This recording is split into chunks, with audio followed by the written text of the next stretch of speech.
first told you about here on Fox 13. A homeless services provider in Lakeland says it is overwhelmed by hospitals dumping patients right onto their doorstep.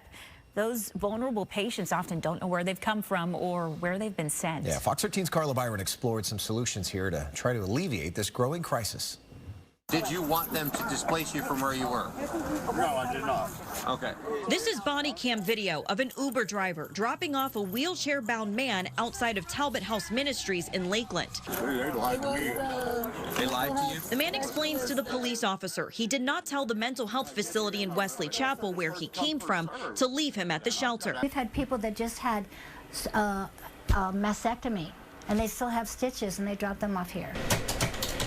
Talbot House's director of programs says this problem happens multiple times a week. They're still kind of loopy, and they're not quite sure, where they're at, and maybe they're still on medication, and so they come here and we say, why are you here? And they say, I don't even know where I'm at. The provider doesn't have the medical capabilities to care for them all, so they just end up going back to the hospitals, and it becomes a revolving door.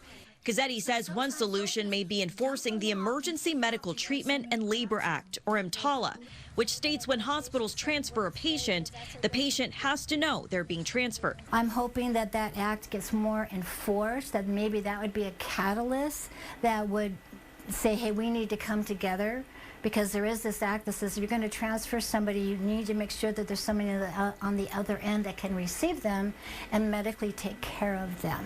Cazzetti adds there needs to be an intermediary shelter or medical facility that can offer immediate services. There's a big hole from the behavioral facilities to the shelters. They feel everything that they can do. They need to send them someplace else.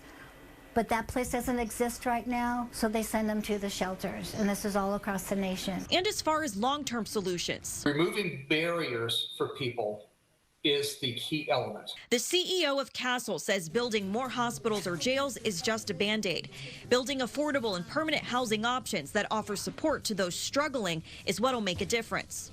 You're going to see people transform from lives to where they're in and out of homeless shelters, emergency rooms, and jails, to a permanent situation. Castle, in partnership with Tri-County Human Services, will be breaking ground on Jersey Commons in Winter Haven next Friday. It's an apartment complex that will house 68 units, and it will be the first to have a human services center where people will have access to dental, psychiatric, and substance use care. And our goal is we know we're not going to cure this problem, but we're going to make a hell of a dent in it. Reporting in Lakeland, Carla Byron, Fox 13 News.